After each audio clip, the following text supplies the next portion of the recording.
تقاریر کا سلسلہ موضوع ہے سیرت رسول خدا صلی اللہ علیہ وآلہ وسلم cassette code A301 to A326 آل محمد research centre Los Angeles and Toronto. يجمعين باعث الأنبياء والمرسلين والصلاة والسلام على أفضل السفراء المقربين وحبيب إله العالمين وآله الطيبين الطاهرين المعصومين المنتجبين لا سيما على بقية الله في الأرضين وحجته على العالمين عجل اللهم له الفرج ولعنة الله على أعدائهم أجمعين إلى يوم الدين. سیرت پیغمبر اسلام کے سلسلے میں اب ہماری گفتگو تاریخ اسلام کے اس مرحلے پر پہنچ چکی تھی جہاں سے ولادت رسول کے حالات شروع ہوتے ہیں. گزشتہ 5-6 تقاریر کا خلاصہ اور ماحصل یہ ہے کہ پیغمبر اسلام کی ولادت کیونکہ اس کائنات کی تاریخ کا عظیم ترین واقعہ اور ایک انتہائی اہم سنگ میل ثابت ہونے والا تھا، اس اعتبار سے پروردگار عالم نے ولادت رسول سے قبل ہی عرب کی سرزمین پر خاندان بنی ہاشم کو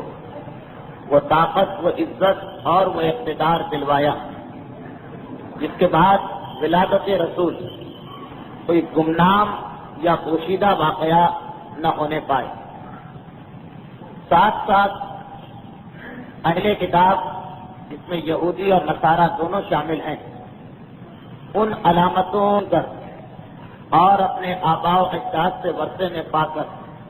کہ جن میں رسول آنے کا تذکرہ تھا ذہنی طور پہ تیار و آمادہ ہو چکے تھے. پروردگار عالم کی مصلحت میں یہ امر بھی شامل تھا کہ ان یہود و نصارہ کے علماء اور ان کے عوام کے علاوہ مکے کی سرزمین اور عرب کے علاقے میں موجود بت پرستوں کے علاوہ دنیا کی 2 بڑی طاقتوں کے کان تک بھی یہ اطلاع پہنچ جائے کہ عنقریب کوئی نہ کوئی عظیم شخصیت اس دنیا میں آنے والی ہے. خاندان بنی ہاشم کے سلسلے میں جو آپ نے تفصیلی حالات سنے جناب ہاشم سے لے کر جناب عبداللہ تک، ان کا مقصد صرف یہ تھا کہ کم سے کم مکے میں تو ہر شخص اور اطراف مکہ میں پورے عرب میں جہاں جہاں تک مکے والوں کا اقتدار اور عزت ہے ان لوگوں کے کانوں تک یہ اطلاع پہنچ جائے کہ کوئی عجیب واقعہ ہونے والا ہے. لیکن دنیا کی 2 بڑی طاقتیں جو اس زمانے میں تھیں، ایک روم کی حکومت جس کا حاکم قیصر روم تھا اور ایک ایران کی حکومت جس کا حاکم کسرا تھا، ان 2 طاقتوں تک بھی یہ پیغام پہنچانا تھا. چنانچہ 2 ایسے واقعات پیش آئے جن کے ذریعے ولادت رسول سے قبل ہی اس زمانے کی 2 عظیم ترین طاقتوں کے دارالحکومت تک یہ پیغام پہنچ گیا کہ عنقریب ایک ایسا رسول اس دنیا میں آنے والا ہے جس کے بعد ہر حاکم کی بادشاہت ختم ہو کر رہ جائے گی. شام کی سرزمین جو قیصر روم کا مرکز تھی، رومی سلطنت جو اس وقت دنیا کی سب سے بڑی طاقت تھی، اس کا مرکز شام کی سرزمین ہے. اور شام کی سرزمین کی بھی ایک ایسی شخصیت جس کا نام سطح ہے، اس کے ذریعے سے اس پیغام کو عام کیا جا رہا ہے. چنانچہ تاریخ نے یہ بتایا کہ شام کے علاقے سے سطح نامی کاہن اس عجیب و غریب روشنی کا مشاہدہ کر کے جو اس رات ظاہر ہوئی تھی کہ جب پیغمبر اسلام کا حمل قرار پایا تھا، اس عجیب و غریب روشنی کا مشاہدہ کر کے مکے کی سرزمین میں پہنچتا ہے اور اس نے بخوبی یہ دیکھ لیا کہ مکے کی سرزمین میں کیا واقعات پیش آ سکتے ہیں. اب وہ واپس اپنی مملکت کی جانب جا رہا ہے، کاہن ہے. جب وہاں پہنچے گا تو یقیناً اس سے سوال کیا جائے گا کہ تم جس سوال کے جواب کے لیے نکلے تھے اس کا جواب تمہیں ملا یا نہیں ملا. گزشتہ تقریر میں عرض کیا جا چکا ہے کہ اتنا بے چین ہو گیا تھا یہ سطح کاہن کہ اگر کہ اس زمانے میں تقریباً سب سے بڑا کاہن تھا، مگر ساری دنیا میں خطوط لکھے تھے اور ہر جگہ سے دریافت کیا تھا کہ اس روشنی کا راز بتاؤ، تو اب صدح کی بے چینی ہر ایک کو معلوم ہو چکی تھی، اور جب یہ مطمئن ہو کر واپس شام پہنچے گا تو یقیناً ہر ایک سوال کرے گا کہ کس مقصد کے لیے گئے تھے، کیا معلوم کرنے گئے تھے۔ اور یہ بھی ذہن میں رکھیے کہ جیسا کہ اس واقعے کے اختتام پر ہے کہ صدح بعد میں اسلام قبول کر چکا تھا، تو شام کی سرزمین بخوبی یہ پیغام پہنچنے والا ہے کہ عنقریب مکے سے خدا کی آخری حجت ظاہر ہوگی انبیاء میں سے۔ اب صدح جب مکے میں آ چکا ہے تو ضمنی طور پر ایک اور واقعہ اس کے واقعے کے ساتھ شامل ہو گیا۔ یمن کی ملکہ جو اپنے زمانے کی سب سے بڑی کاہنہ ہے زرقا، وہ بھی صدح کے خط کے جواب میں تفصیل بتانے کے بعد خود بھی مکہ آ جاتی ہے، اور اس وقت ملاقات ہوتی ہے اس کی صدح سے جب صدح نامی کاہن مکے سے جا رہا تھا۔ اس کاہنہ کو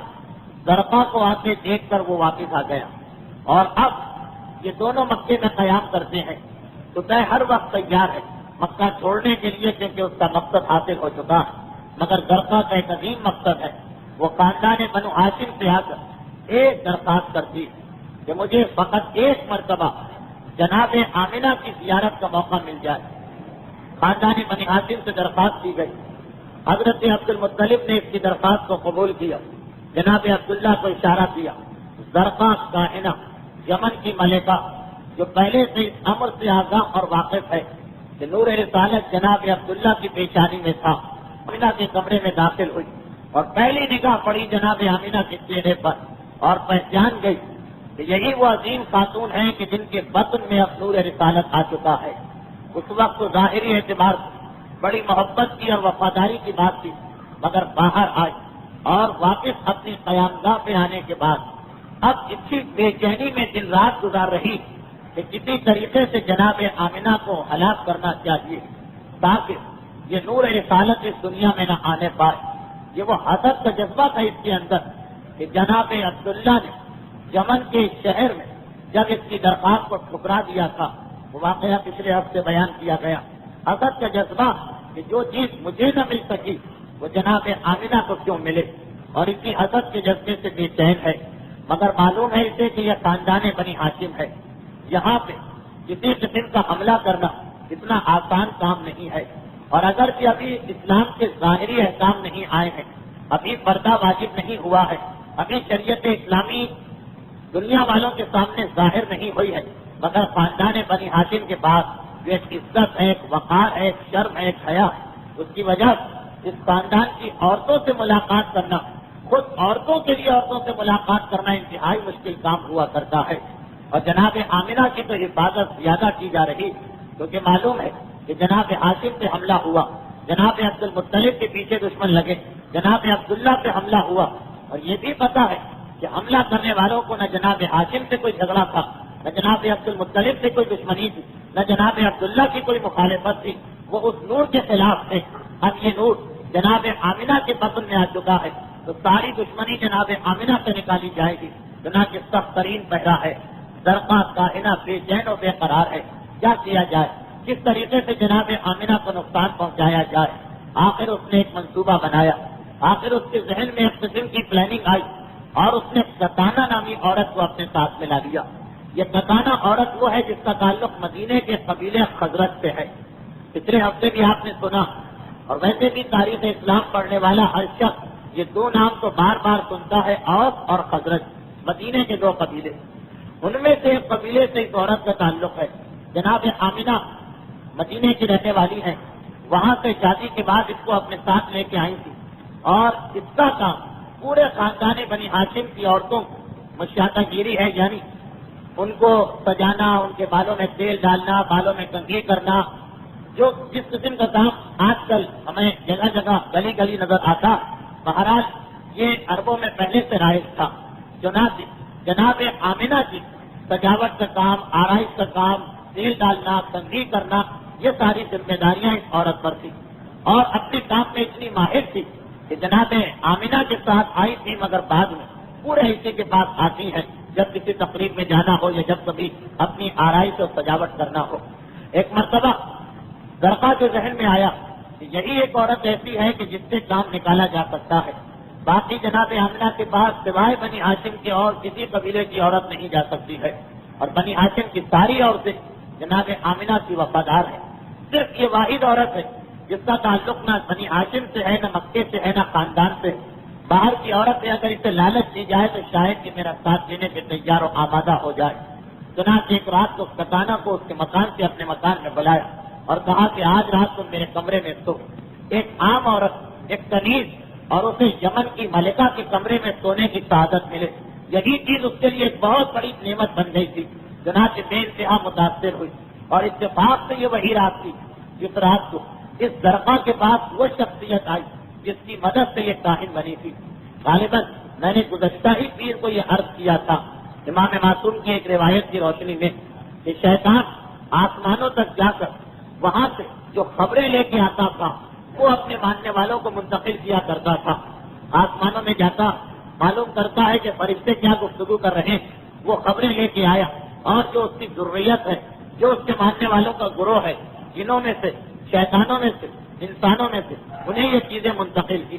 اب جنہیں شیطان نے یہ چیزیں منتقل کی وہ ان چیزوں کو لے کر دنیا کے کسی ایک آدمی کو اپنی نگاہ میں رکھتے ہیں کہ فلاں آدمی بڑا کمزور عقیدے کا ہے، اسے بہکا کے اپنے ساتھ ملایا جا سکتا ہے،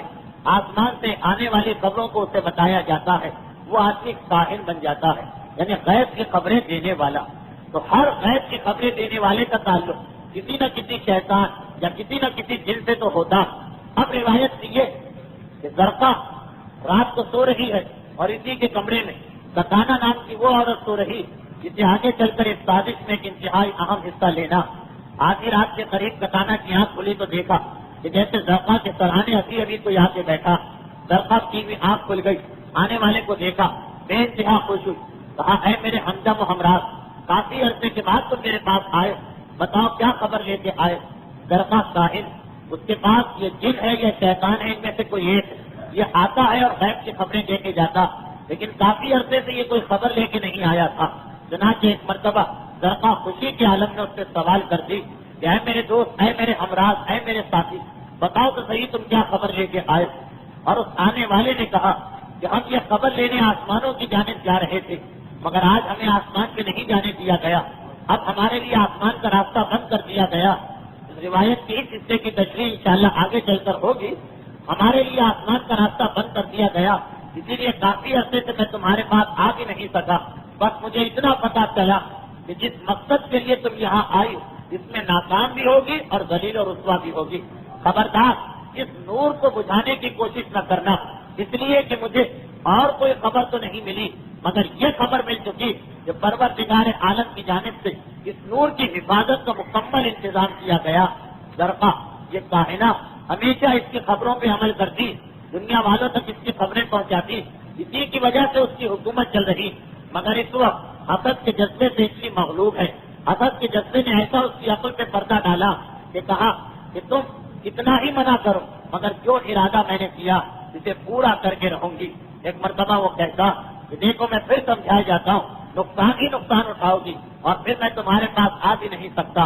مگر اسے اپنی حکومت کو کھونا قبول ہے، اسے اپنے علم کو کھونا قبول ہے، اس کی عزت ختم ہو جائے اس پر یہ تیار ہے، مگر جناب آمنہ سے جو حسد ہے وہ اس کو مجبور کر رہا ہے کہ جناب آمنہ کو کسی نہ کسی طریقے سے نقصان پہنچایا جائے۔ اسی لیے روایت میں حسد کو بدترین گناہ قرار دیا گیا، اور اسی سے آپ اندازہ کر لیں کہ جب ایک جانب وہ نیکی ہمارے سامنے آتی جس میں معصوم نے یہ کہا کہ علی کی محبت گناہوں کو اس طرح سے ختم کر دیتی جس طرح سے آگ لکڑی کو ختم کر دیا کرتی، اور اسی کے مقابلے میں حسد کو رکھا گیا کہ ان الحسد یاکل الحسنات کما تاکل النار الحطب، بالکل وہی جملے کہ جس طرح سے عظیم ترین نیکی ہے محبت علی اور محبت اہل بیت، اس کے مقابلے میں معصوم کی یہ حدیث آ رہی کہ یاد کرو حسد اتنا بدترین گناہ کہ جب کسی کے دل میں حسد پیدا ہو جائے تو اس کی نیکیاں اس طرح سے ختم ہونے لگتی ہیں جس طرح سے اگر لکڑی کو آگ میں ڈال دیا جائے اور آگ لکڑی کو کھانے لگتی ہے۔ اس گناہ کی عظمت کو بتانے کے لیے معصوم نے وہی جملے استعمال کیے کہ جو محبت علی کی عظمت کو بتانے کے لیے استعمال کیے گئے تھے، تو اسی لیے اسلام نے اس کو بدترین گناہ قرار دیا کہ جب حسد آدمی پہ آ جائے تو وہ اپنا نقصان بھی برداشت کر لیتا ہے فقط اس لیے کہ اس کو نقصان پہنچ جائے کہ جس سے میں حسد کر رہا ہوں۔ یہی زرقہ کی حالت ہے۔ کہنے والا کہہ رہا کہ آج کے بعد میرا تیرا کوئی تعلق نہیں رہے گا، کوئی اطلاع نہیں پہنچاؤں گا، کوئی خبر نہیں دوں گا، لیکن ہر چیز پہ راضی ہے، اپنے ارادے سے باز نہیں آ رہی ہے، میں تو آمنہ کو ختم کر کے رہوں گی۔ کتانا یہ ساری گفتگو اور بحث سن رہی ہے، جانے والا چلا گیا، صبح کا وقت آیا، درقا نے ایک مرتبہ کتانا کو بلایا، کہا تم سب کچھ سن چکی ہو جو کچھ رات کو ہوا ہے، اور تمہیں میرا ارادہ بھی معلوم ہو گیا ہے، تمہیں منہ مانگا انعام دوں گی، بس تم جاتی ہو آمنہ کے پاس، کسی طریقے سے آمنہ کو نقصان پہنچا دو۔ کتانا ایک سیدھی سادی عورت، پہلی مرتبہ اس قسم کا واقعہ اس کے سامنے آ رہا، حیران ہو کر کہتی ہے کہ میں کیا کروں؟ کہا کہ اچھا میں تمہیں بتاتی ہوں، یہ زہر آلود خنجر لے کے جاؤ، اپنے لباس میں چھپا کے جاؤ، جس وقت جناب آمنہ کنگھی چوٹی کرو گی یا تیل ڈالو گی ان کے بالوں میں، اس وقت موقع پا کر ان کی پشت میں خنجر کی نوک کو چبھو دینا، اتنا سریع الاثر، تیزی سے اثر دکھانے والا زہر ہے کہ اس کے بعد ہمارا مقصد حاصل ہو جائے گا۔ کتانا گھبرا گئی، اتنا بڑا اقدام یہ تو میں نہیں کر سکتی۔ درقا کو معلوم تھا، گھر میں جاتی اجرتیوں کی تھیلیوں پہ تھیلیاں لانا شروع کی، آہستہ آہستہ کتانا کا جو انکار تھا کمزور پڑنے لگا، اور ایک وہ وقت آیا کہ وہ راضی ہو گئی، مگر کہنے لگی کہ پھر بھی مجھے پکڑ تو لیا جائے گا، گرفتار تو کر لیا جائے گا۔ درقا نے کہا گھبراؤ نہیں، میں تمہارا خوبہ دے دوں گی اور تمہیں آزاد کرا لوں گی۔ کتانا کو یہ اطمینان بھی ہو گیا، کہا لیکن پھر بھی میں اس وقت گھر میں جا رہی ہوں، خاندان بنی ہاشم کے مرد بھی سخت ترین پہرا، اگر کسی کو مجھ پر شک ہو گیا تو کیا ہوگا؟ درقا نے کہا چلو یہ بھی میری ذمہ داری، کی دعوت کرتی، سب کو اپنے یہاں بلاتی، تمہیں کوئی مرد وہاں پہ نہیں ملے گا، اطمینان کے ساتھ چلی جانا۔ اب کتانا کو بھی ایک ہمت آئی، وہ ایک مرتبہ چلتی ہے، اس سے پہلے درقا نے جا کر سارے مکے کو اپنے یہاں دعوت دی، مہمان آیا اور مہمان دعوت دے رہا، اور کوئی ایسی شک و شبہ کی جگہ بھی نہ تھی، اس لیے کہ اب تک درقا نے جو گفتگو کی تھی وہ اتنے خلوص اور محبت کے ساتھ تھی کہ لوگوں کو اس کی دعوت رد کرتے ہوئے اچھا محسوس نہیں ہو رہا تھا۔ سب آئے اس کی دعوت میں، حتیٰ یہ کہ خاندان بنی ہاشم بھی آیا، اور یہی وہ وقت ہے کہ کتانا اپنے گھر سے نکل کر وقت مقررہ کے مطابق جناب آمنہ کے گھر میں داخل ہوئی۔ جناب آمنہ بے چینی سے انتظار کر رہی، بہت دیر کر دی تم نے آنے میں، آج اتنی تاخیر کی وجہ کیا؟ کتانا بہانہ بنا کر اپنے کام میں مشغول ہو گئی، مگر تھوڑی دیر کے بعد جب اس نے دیکھا کہ جناب آمنہ مکمل غافل ہے اور اس نے خنجر کی نوک کو جناب آمنہ کی پشت میں چبھونا چاہا، تو ایک مرتبہ اس کے ہاتھ کانپنے لگے، اسے ایسا لگا کہ آمنہ میری آنکھوں کے سامنے سے غائب ہو گئی۔ حیران و پریشان، ابھی تو یہی ان کے بالوں کو میں کنگھی کر رہی، اور ایک مرتبہ ایسا لگا کہ جیسے بیچ میں کوئی پردہ آ گیا، گھبرا کے اس نے خنجر کو دوبارہ اپنے لباس میں چھپایا، اور پھر جناب آمنہ سامنے 3 مرتبہ وہ یہ کوشش کر رہی، آخر تیسری مرتبہ ایک دم سے اسے ایسا لگا کہ جیسے کسی نے اس کے ہاتھ کو سختی سے پکڑ کر مروڑا،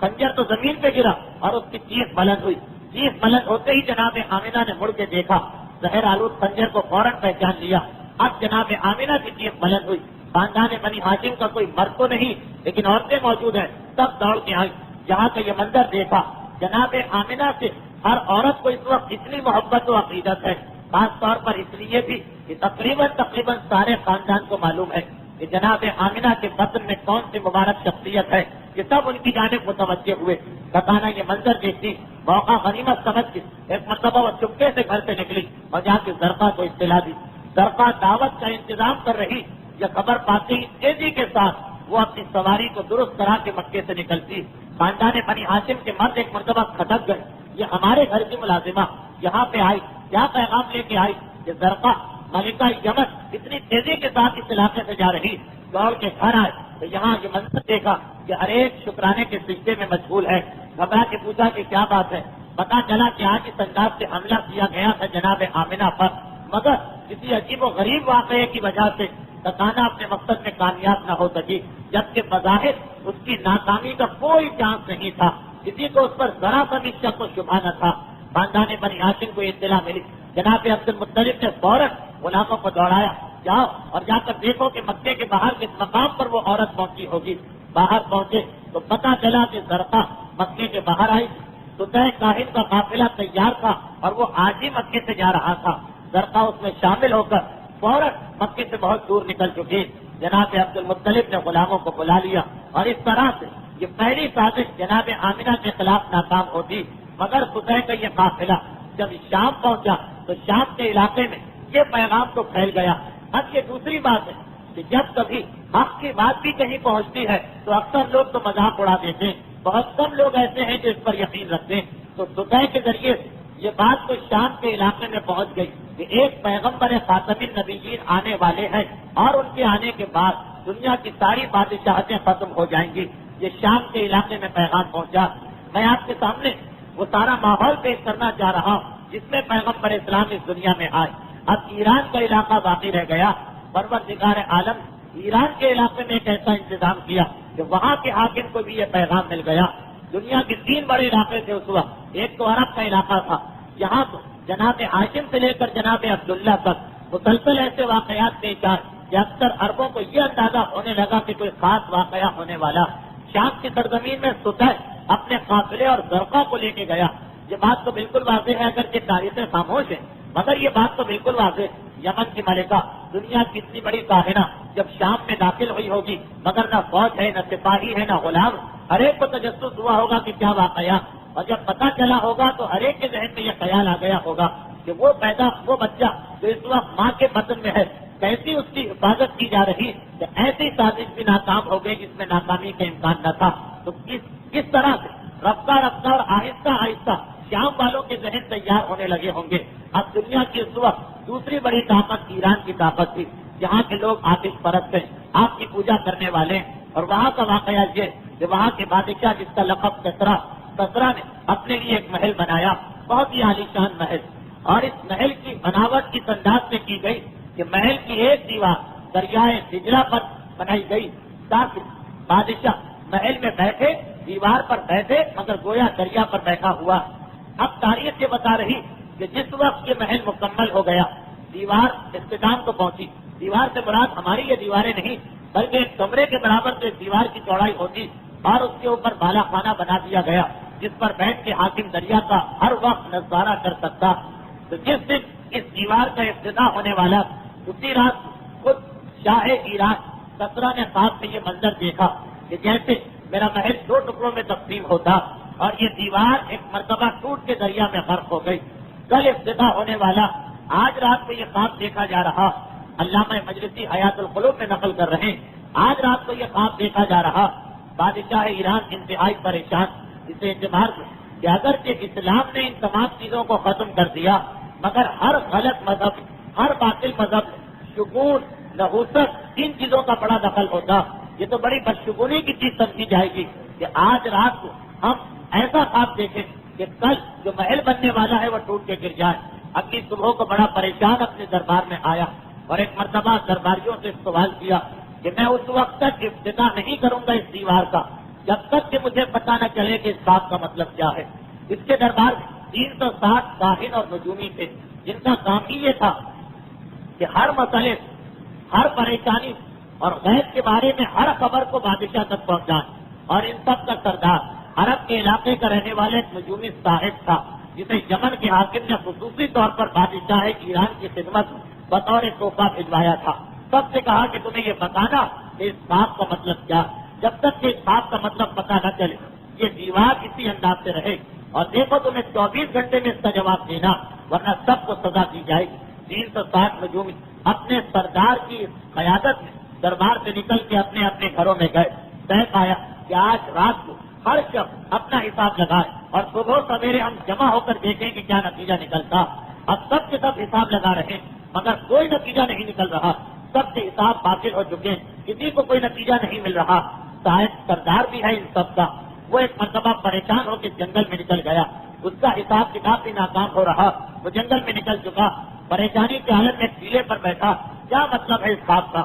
جب ایک حجاز کی سرزمین کی جانب سے جس طرح مکہ اور مدینہ واقع، اسے ایک نور آسمان کی جانب بلند ہوتا ہوا نظر آیا، اور ایک دم اسے ایسا لگا جیسے میرے پیروں کے نیچے سے کوئی سبز مخمل کا فرش بچھائے چلا جا رہا، اور یہ حجاز تک چلا گیا۔ یہ 2 مناظر اس کی آنکھوں کے سامنے آئے، گھبرا گیا، اور اب کہ اس نے حساب کتاب لگایا تو ایک لمحے میں اس کے حساب نے بتا دیا کہ کون سا عظیم واقعہ پیش آ چکا۔ یہ تذکرہ ہے اس رات کا جس رات کو ہم نے رسول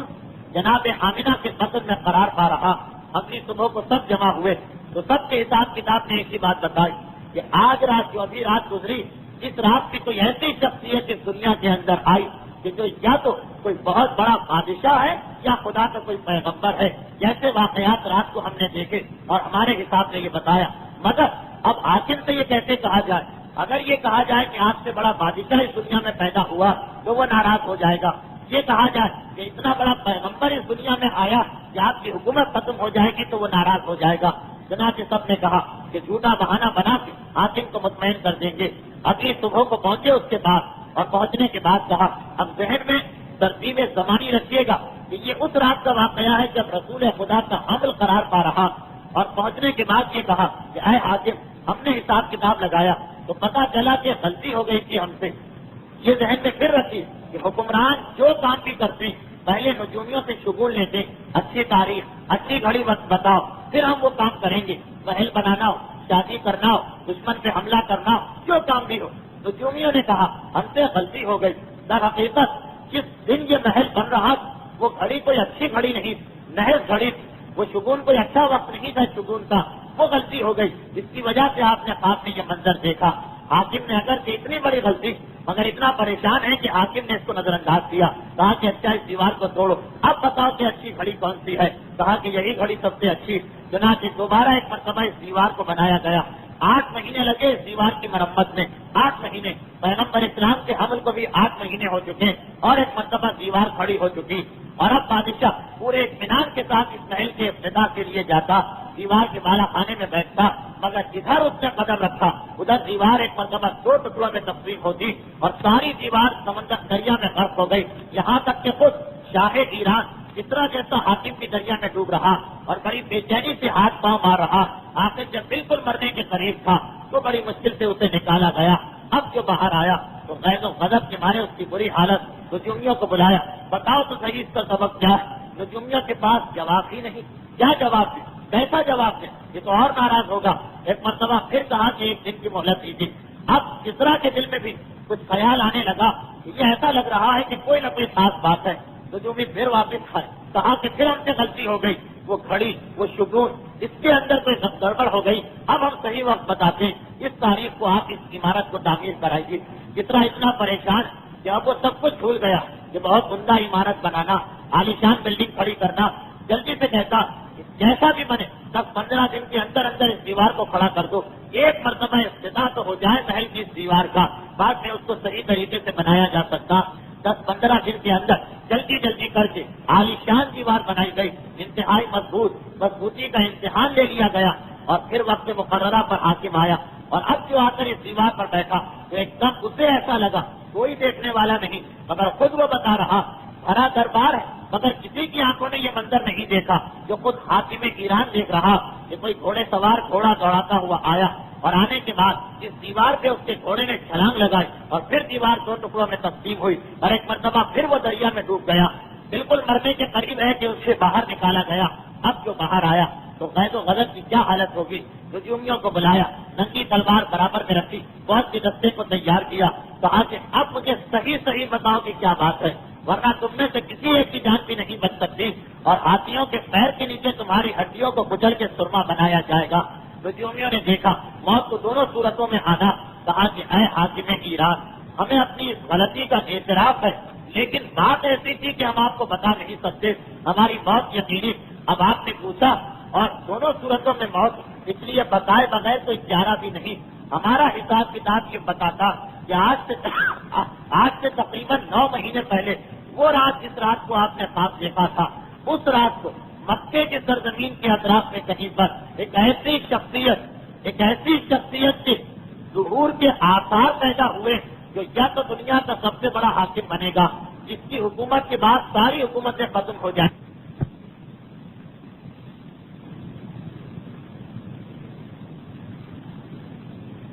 ساری سلطنتیں خصوصیت سے آپ کی سلطنت مٹ کے رہ جائے گی. یہ اس خواب کا مطلب ہے جو آپ نے دیکھا. اگر پہلی ہی مرتبہ یہ خواب بتا دیا جاتا تو یہ سب قتل کر دیے جاتے، مگر 3 مرتبہ کا واقعہ حاکم ایران بھی دیکھ چکا. چنانچہ وہ بھی پریشان، انتہائی پریشانی کے عالم میں سوچتا کہ اب ہمیں کیا کرنا چاہیے، مگر کوئی اسے کچھ بتانے والا نہیں. اور اسی پریشانی کے عالم وہ لوگوں سے مشورہ لے رہا اور بات پھیلتی چلی جا رہی. دوسروں کو بھی پتا چلتا جا رہا کہ اتنا بڑا مسئلہ آ گیا کہ خود حاکم ایران جیسی بڑی شخصیت پریشان ہو گئی، اور زیادہ دن نہیں گزرے، کچھ ہی دن گزرے تھے جب وہ واقعہ پیش آیا کہ اسی ایران کے سب سے بڑے مذہبی پیشوا جس کا لقب موفزان ہے، سب سے بڑا مذہبی پیشوا، ایران کا مذہب اس زمانے میں آتش پرستی تھا، سب پارسی لوگ تھے، تو ان کا جو سب سے بڑا پیشوا، جیسے ہمارے یہاں مجتہد عالم ہوتا، عیسائیوں کے یہاں پوپ ہوا کرتا، یہودیوں کے یہاں ربی ہوا کرتا، اس طرح پارسیوں کا جو سب سے بڑا مذہبی پیشوا ہے موفزان،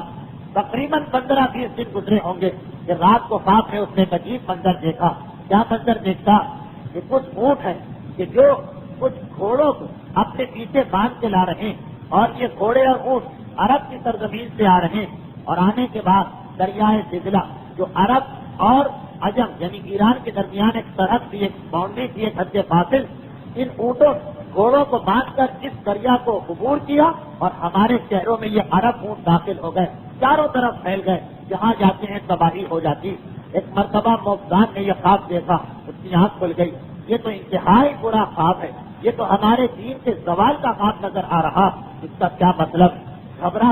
صبح سویرے حاکم ایران کے دربار میں گیا اور کہا کہ کل رات کو میں نے یہ خواب دیکھا، اور ابھی یہ آ کر بیٹھا ہی ہے کہ دیکھا پارسی پجاریوں کا یا پارسی مذہبی پیشواؤں کا ایک وقت روتے پیٹتے آنسو بہاتے بالوں کو نوچتے چلے آ رہے ہیں۔ کتنا گھبرا گئے، پہلے تو یہی خبر پیشوائے آدم یہ خواب دیکھ کے آ رہا، بات کتنا سچا ہوگا اس کے اپنے عقیدے میں، اور دوسری جانب یہ جو مذہبی پیشوا ہے دوسرے، یہ روتے پیٹتے آ رہے ہیں، اور یہ دیکھ کر کتنا کا دل اور پریشان ہو گیا کہ ان کا لباس بتا رہا کہ یہ اس عبادت گاہ سے آئے جو ساری دنیا کی پارسیوں کی سب سے بڑی عبادت گاہ، وہ عبادت گاہ جہاں 1000 سال سے آگ جل رہی تھی، مقدس آگ جس کی یہ لوگ پوجا کرتے، اور 1000 سال میں 1 سیکنڈ کے لیے بھی وہ آگ نہیں بجھی۔ وہاں پہ جو کام کرنے والے مذہبی پیشوا، ان کے لباس بھی مختلف قسم کے ہیں۔ جتنا گھبرا کے کہتا ہے تم کیا خبر لائے، کہا کہ پتہ نہیں کیا ہوا، کہتا ہے الگ تو ایک مرتبہ یہ پھڑکنے والی آگ، پھیلنے والی آگ ایک مرتبہ پھڑکی اور بالکل بجھ گئی، اور اس انداز سے بجھی کہ ہر ممکن کوشش کر رہے ہیں مگر آگ دوبارہ روشن نہیں ہو رہی۔ بیک وقت 2 ایسی خبریں، اور 15-20 دن پہلے ہجومی وہ تیسری خبر بھی بتا چکے ہیں۔ اب شہنشاہ ایران انتہائی پریشان ہو رہا، کیا کیا جائے؟ فوراً یمن کے حاکم کو جو اس کا ایک صوبہ تھا خط لکھا کہ اگر تمہارے پاس کوئی انتہائی عقل مند اور غیب کی خبریں بتانے والا تو اسے میرے پاس بھیجو۔ عبد المسیح نام کا آدمی یمن کے علاقے میں مانا ہوا آدمی تھا، چنانچہ اسے فوراً بھیجا گیا۔ جب وہ بادشاہ ایران کے دربار میں آیا، یہ ساری تفصیلات اس لیے کہ ذہن میں یہ رہے کہ ولادت رسول کے وقت دنیا کا ماحول کیا بن چکا۔ جیسے ہی وہ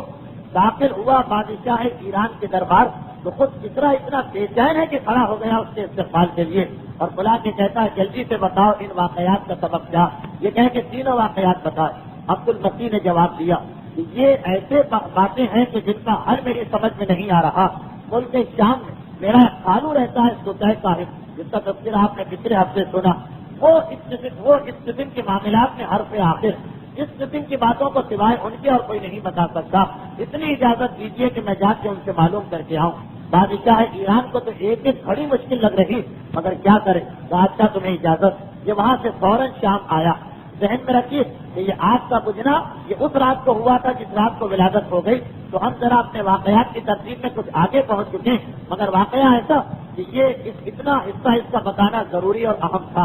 اب یہ فوراً آتا ہے ایک مرتبہ ملک شام، سطح کے پاس پہنچا۔ وہ وقت ہے کہ جب سطح آخری سانسیں لے رہا،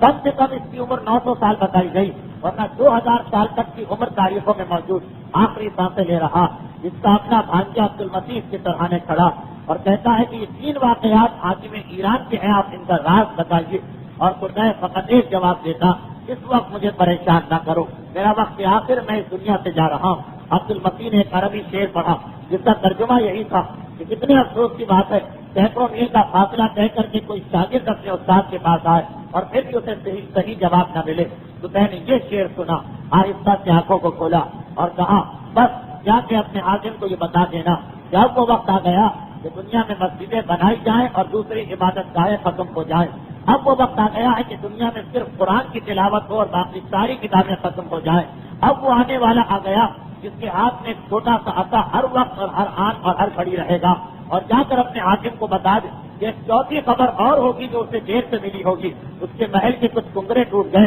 اور جتنے کنگرے ٹوٹے اتنے ہی وقت اس کے بیٹے بادشاہ بنیں گے, اور اس کے بعد بادشاہت اس کی اولاد سے ختم ہو جائے گی. اور پھر خدا نے 10-12 باتیں اور بتائیں جن کا تعلق امام کے ظہور سے ہے, جو میرے موضوع سے اس وقت خارج ہے, اور بس آنکھیں بند کی اور اس دنیا سے رخصت ہو گیا. عبد المسیح نے آ کر حاکم ایران کو یہ بتایا کہ میں کیا سن کے آیا ہوں. تو اب شام کے علاقے میں سطح اور زرقا نامی کائنہ کے ذریعے پیغام پہنچ چکا. ایران کے علاقے میں خود بادشاہ ایران اپنی آنکھوں سے خواب دیکھ چکا ہے اور کچھ مشاہدات کر چکا, اور عرب کی سرزمین میں تو کچھ ایسے واقعات پیش آ رہے ہیں کہ سارا عرب حیران کہ کیا وجہ کہ عاشق عبد المطلب, عبداللہ اور آخر میں آمنہ, ان پر مسلسل حملے ہو رہے ہیں, اور ایسا لگتا کہ کوئی نہ کوئی شخصیت آ کے ان کا تحفظ کرتی ہے اور ان کو بچا لیتی. چنانچہ سب اپنی جگہ پریشان. اسی دوران خاندان بنی ہاشم ایک انتہائی بڑے سانحے اور انتہائی بڑی مصیبت سے گزرا.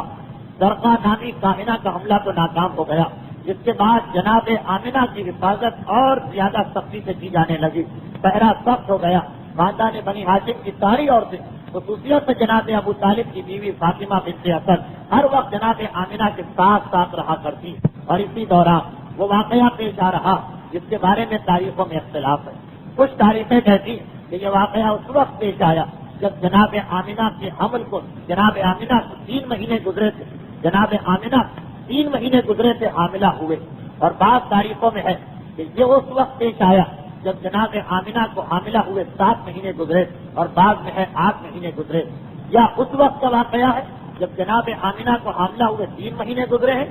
یا اس وقت کا ہے کہ جب 7 مہینے گزرے ہیں, یا اس وقت کا ہے کہ جب 8 مہینے گزرے. جناب عبد المطلب ایک مرتبہ اپنے سب سے چھوٹے بیٹے حضرت عبداللہ کو بلاتے ہیں, اور بلانے کے بعد یہ کہتے ہیں کہ میں اس وقت انتہائی ضروری کام سے تمہیں مدینے بھیجنا چاہتا ہوں, تمہاری بیوی بھی حاملہ, اسی وقت جاؤ اور اس کام کو انجام دے کے فوراً آ جاؤ. کچھ تجارت کا مقصد تھا اور کچھ مکے والوں کی پریشانی دور کرنا, کیونکہ مکے کے اندر جیسا کہ میں نے بتایا کہ اس سے پہلے قحط کی ایک کیفیت چل رہی. جس رات کو پیغمبر اسلام کا حمل قرار پایا اسی رات سے مکے میں برکتیں ہونے لگی, یہاں تک کہ پورا سال عام الفقر یعنی مشکلیں دور ہونے کا سال کہلایا جانے لگا. مگر جب کہ یہ واقعہ اس وقت مکے والے تھوڑی سی عرصے کے لیے دوبارہ کھانے پینے کی چیزوں کی کمی ہو گئی تھی اور اس پریشانی میں مبتلا تھے. جناب عبداللہ کو بلایا جاتا اور کہا جاتا ہے کہ تم فوراً مدینے جاؤ. جناب عبداللہ کے سارے رشتے دار مدینے میں ہیں, باقی اولاد کے مقابلے میں جناب عبداللہ ایک یہ سہولت ہے کہ ان کے سارے رشتے دار مدینے میں ہیں, اس لیے کہ جناب عبداللہ کی والدہ کا تعلق خود شہر مدینہ سے اور جناب عبداللہ کی بیوی کا تعلق بھی شہر مدینہ سے ہے. یہ ذمہ داری ان کے سپرد کی گئی, اور ساتھ ساتھ یہ کہا گیا کہ جب واپس آؤ تو عقیقے, ولیمے اور بیٹے کی ولادت میں جتنی بھی چیزیں ہوتی ہیں ان سب کو مدینے سے لے کے آنا, اس لیے کہ مدینے کا سامان زیادہ بہتر سمجھا جاتا. باپ کا حکم ہے. جناب عبداللہ تیار و آمادہ ہو گئے. خاندان بنی ہاشم کو یہ تو معلوم ہے کہ اب جناب عبداللہ کو کوئی خطرہ نہیں, خطرے کا وقت ٹل گیا, اب سارا خطرہ جناب آمنہ کے لیے. جناب عبداللہ اطمینان کے ساتھ چلتے ہیں, شہر مدینہ میں داخل ہوتے ہیں, اور بظاہر تاریخ تو اتنا لکھ کے خاموش ہو جاتی کہ وہاں 20 یا 25 دن رہے اور اپنے ماموزاد بھائیوں کے یہاں قیام کیا. مگر ایک مرتبہ بیمار پڑے اور اتنے بیمار کے بستر سے حرکت کے قابل نہ رہے, یہاں تک کہ وہیں انتقال کیا. اور موجودہ مسجد نبوی باب السلام کے سامنے تھوڑے فاصلے پر ایک مکان تھا جس کا نام تھا دار النابغہ, وہیں پہ اسی مکان میں جناب عبداللہ کو دفن کیا گیا. ضمن یہ بات بتا دی جائے کہ اگر کہ تواریخ میں نہیں مگر ثقہ لوگوں سے سنا کہ سن 1976 عیسوی جب مسجد نبوی کے سامنے جو علاقہ ہے اس کو ایک ہموار میدان بنایا جا رہا تھا, تو وہاں کے سارے مکان, ساری دکانیں, سارے بازار توڑے گئے. وہ مکان بھی کھودا گیا جس میں جناب عبداللہ دفن تھے, اور جس وقت وہ مکان کھودا گیا تو جناب عبداللہ کی قبر بھی کھل گئی. اور جناب عبداللہ یہ پیغمبر اسلام کی ولادت سے پہلے انتقال کر چکے ہیں, مگر 1976 عیسوی میں جب یہ قبر کھلی تو جناب عبداللہ اس طرح سے اس قبر میں نظر آئے کہ جیسے کوئی آدمی اپنے کمرے میں لیٹا ہوا آرام کر رہا ہو. مگر اس کے باوجود اس عظیم ترین معجزے کو دنیا کی نگاہوں سے چھپایا گیا اور راتوں رات اس مقام سے جناب عبداللہ کی میت کو کسی ایسے نامعلوم مقام پہ منتقل کر دیا گیا کہ جس کے بارے میں فی الحال کسی شخص کے علم میں نہیں سوائے ان حکمرانوں کے کہ جن کی نگرانی میں یہ سارا کام انجام پایا۔ خود یہ اسلام کا ایک کتنا بڑا معجزہ بن سکتا تھا اگر اس واقعے کو دنیا والوں کے سامنے پیش کیا جاتا۔ ہمارے سامنے موجودہ تاریخ ہے جب 1932 میں جناب جابر ابن عبداللہ انصاری اور جناب حذیفۃ الیمانی کی قبریں اسی انداز سے کھولی گئی تھی اور دونوں کی میتیں نکالی گئی تھی تو کتنی بڑی تعداد میں غیر مسلم مسلمان بن گئے تھے، جبکہ اس دور میں وہ سہولتیں بھی نہیں تھی کہ اس پیغام کو دنیا میں پہنچایا جائے، حتیٰ یہ کہ فوٹو تک صحیح معنوں میں نہ کھینچا جا سکا۔ مگر آج اگر اسی ایک معجزے کو دنیا کے سامنے پیش کر دیا جاتا تو کتنی بڑی تعداد میں اگر لوگ مسلمان نہ بھی ہوتے تو ان کے کانوں تک اسلام اور اسلام کی حقانیت کا پیغام کسی نہ کسی انداز میں پہنچ جاتا۔ مگر وہاں پہ ایک مسئلہ اور بھی ہے دیگر مسئلوں کے علاوہ کہ جب فقط اور فقط جناب ابو طالب کی دشمنی کہ کسی طریقے سے جناب ابو طالب کو معاذ اللہ کافر قرار دیا جائے، پورے خاندان رسالت ہی کو کافر قرار دے دیا گیا، تو یہ معجزہ کس طریقے سے دنیا کے سامنے پیش کیا جا سکتا تھا؟ جب روایتیں بنا لی گئی کہ یہ سارا خاندان معاذ اللہ جہنم کے ساتویں طبقے میں عذاب خدا کا شکار ہے اور اس میں مبتلا، تو یہ اس قسم کی اگر ایک یا دو چیزیں بھی سامنے آ جائیں تو وہ حدیث کی ساری کتابیں بیکار ہوئی جا رہی ہیں، اور وہ سارا کا سارا جو منصوبہ بنایا گیا جناب ابو طالب کے کفر کو ثابت کرنے کے لیے معاذ اللہ وہ ناکام ہو جاتا۔ لیکن بہرحال پروردگار عالم اپنی نشانیوں کو ظاہر کر ہی دیتا ہے، چاہے دنیا والے چھپانے کی کتنی ہی کوشش کیوں نہ کریں۔ بہرحال جناب عبداللہ کو اپنے ماموں کے مکان میں دار النابغہ میں دفن کیا گیا، اور یہاں مکے میں یہ خبر پہنچی کہ جناب عبداللہ انتہائی بیمار ہیں۔ حضرت عبد المطلب کو یہ خبر ملی، بے چین ہو گئے، جناب عبداللہ کی بیماری کا سنا بے چین ہو گئے۔ جیسا کہ میں نے ابھی عرض کیا کہ تاریخ تو صرف اتنا لکھتی ہے کہ جناب عبداللہ بیمار ہو گئے، مگر بعض ایسے واقعات سے جو آپ بعد میں سنیں جو پیغمبر اسلام کی عمر کے 5ویں یا 6 سال کے واقعات ہیں، مجھے کچھ ایسا اندازہ ہو رہا کہ جناب عبداللہ مدینے یہودیوں کی سازش کا نشانہ بنتے اور یہودی اس غلط فہمی میں کہ یہ پیغمبر اسلام کے والد اس کے بعد کے واقعات ان کو پتہ نہ چلے، ان کے اوپر حملہ کر کے ان کو شہید کر دیتے۔ اس کی تفصیل جو کچھ میں نے اب کی ہے وہ تو انشاءاللہ بعد میں کسی منزل پر آئے گی، مگر کیونکہ تاریخوں میں اتنا ہی لکھا کہ بیماری میں انتقال کیا، وہی جملہ میں نے دوہرا دیا، لیکن میرا اپنا اندازہ ہے کہ انہیں بھی کسی سازش کا نشانہ بنا کے شہید کیا گیا۔ جناب عبد المطلب کے پاس یہ پیغام پہنچا، جناب عبد المطلب کی عمر اس وقت تقریباً 100 سال کے قریب ہے، جب یہ پیغام پہنچا کہ آپ کے بیٹے جناب عبداللہ اس وقت انتہائی بیمار اور علیل ہے مدینے کے اندر۔ جناب عبد المطلب نے اپنے سب سے بڑے بیٹے جناب حارث کو بلایا، یاد ہوگا آپ کو جناب حارث کا نام، جب زمزم کا کنواں کھودا جا رہا تھا اور ایک ہی اولاد تھی تو وہ یہی جناب حارث تھے، انہیں بلایا اور بلا کر کہا کہ تم فوراً مدینے جاؤ اور مدینے جا کر عبداللہ کو جیسی بھی ان کی حالت ہو مکے واپس لے کے آ جانا۔ تاریخ یہاں پر پھر خاموش، لیکن کچھ اور ایسے واقعات ہیں جن سے یہ اندازہ ہوتا کہ جناب ابو طالب کے ذمے اس وقت جناب آمنہ کی حفاظت کی ذمہ داری سونپی گئی تھی، اور صحیح معنوں میں محافظ رسالت کا کردار پیغمبر اسلام کی ولادت سے پہلے ہی جناب ابو طالب کو سونپا جا چکا، اس لیے جناب حارث کو اس مہم کے اوپر بھیجا جا رہا۔ اس وقت باپ کے لیے، بوڑھے باپ کے لیے اپنے جوان بیٹے کا صدمہ ایک بہت بڑا صدمہ، اور ساری فکر جناب عبداللہ کی ہونا چاہیے، مگر جناب عبد المطلب ایک مومن کامل، انہیں پتا کہ اس وقت میرے اپنے بیٹے سے زیادہ جو قیمتی شے ہے وہ میرا وہ پوتا ہے کہ جو اللہ کا آخری رسول ہے، اس لیے جناب ابو طالب کو انہی کی حفاظت سے مقرر رکھا اور جناب حارث کو بھیجا جا رہا ہے مدینے کی جانب۔ جناب حارث مدینے پہنچے، مگر جب مدینے پہنچے تو پتہ چلا کہ عبداللہ کا انتقال بھی ہو گیا اور انہیں دفن بھی کیا جا چکا۔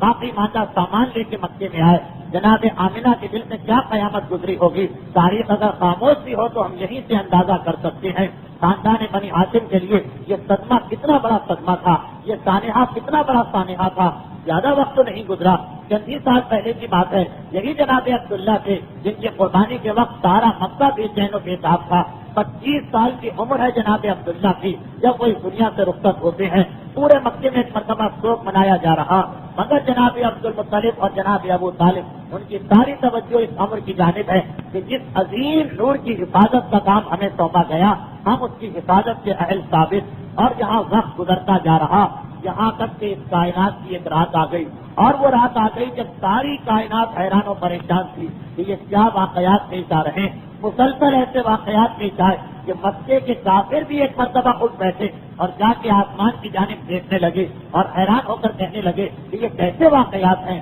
جن کا ہم آج مشاہدہ کر رہے ہیں۔ بس انہی واقعات سے ہماری گفتگو در حقیقت پیغمبر اسلام کے براہ راست حالات میں شروع ہو جاتی، کیونکہ آج کا وقت پورا ہو گیا۔ تو یہ توحید آپ نے دیکھ لی، یہ حالات آپ نے دیکھ لیے کہ جن میں پیغمبر اسلام اس دنیا میں آئے۔ اب اس رات کو کیا واقعات پیش آئے، ان کی تفصیل کیا تھی، یہ انشاءاللہ آئندہ پیر کو آپ کے سامنے پیش کیے جائیں گے۔ ایک مرتبہ درود بھیجے محمد والے۔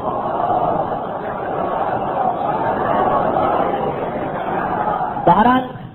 پیغمبر اسلام کی دنیا میں آمد کائنات کا عظیم ترین واقعہ ہے، مگر سیرت رسول کے حوالے سے قرآن تو ہم سے ایک ہی تقاضا کر رہا، وہ یہ تقاضا تو نہیں کر رہا کہ فقط ذکر سنو اور کھڑے ہو کے چلے جاؤ۔ ان کنتم تحبون اللہ فاتبعونی، اگر تمہارے دل میں ذرا بھی محبت ہے تو رسول کی پیروی کرو اور رسول کے نقش قدم سے چلو۔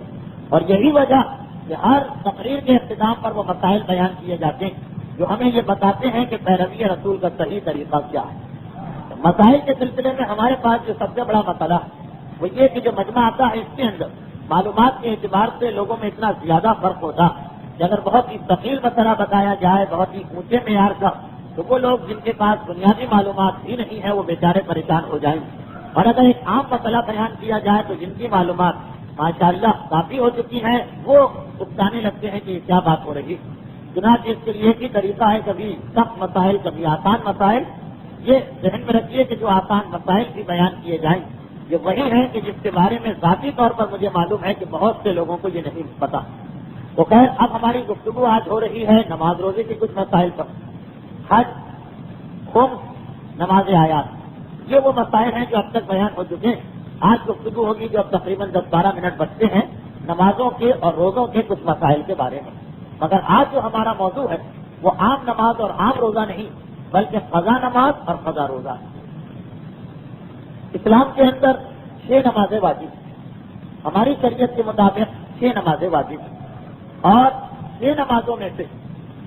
ظہر و عصر و مغرب و عشاء اور صبح یہ 5 نمازیں مل کر ایک نماز کہلاتی ہے نماز یومیہ۔ یہ تو خیر ہر ایک کے علم میں ہے۔ دوسری نماز جو ہماری شریعت کے مطابق واجب ہوتی وہ ہے نماز آیات، سورج گہن و چاند گہن و زلزلہ اور قدرتی آفت جو لوگوں کو ڈرا دے اس پر جو 2 رکعت نماز واجب ہوتی۔ تیسری نماز ہے نماز جنازہ، یہ بھی واجب ہوتی ہے جس انداز سے اور جس طریقے سے اس سے اکثریت واقف ہے۔ چوتھی نماز جو واجب ہوتی ہے ایک بالغ آدمی پر وہ ہے نماز طواف، یہ ان کے لیے ہے جو حج یا عمرے کے لیے خانہ خدا جائیں اور احرام پہن لے تو اب یہ احرام نہیں اتر سکتا جب تک کہ 1-2 رکعت نماز صحیح سے پہلے اور طواف کے بعد انجام نہ دے۔ 5ویں نماز جو اسلام میں واجب ہے وہ ہے وہ نماز جو اللہ نے واجب نہیں کی ہم اپنے آپ پر واجب کر لیتے ہیں، نظر، قسم، عہد یا منت وغیرہ کے ذریعے سے۔ میں نے کئی دفعہ یہ عرض کیا کہ جب ہم اللہ سے کوئی منت مانیں یا نظر کریں تو کوشش یہی ہونا چاہیے کہ ہم اس چیز کی منت مانیں جو اللہ کو زیادہ پسند آنے والی چیز۔ اور ویسے تو ٹھیک ہے جتنی منتیں ہمارے معاشرے میں ہے صحیح، مگر نماز اور روزہ یہ وہ چیزیں ہیں جن کی منت پروردگار عالم کو انتہائی پسند آتی۔ چنانچہ ائمہ معصومین کی سیرت میں بھی ہم کو ملتا کہ شہزادے بیمار ہوئے تو منت مانی گئی روزہ رکھنے کی یا نماز پڑھنے کی نظر بھی آپ کو ملے گی۔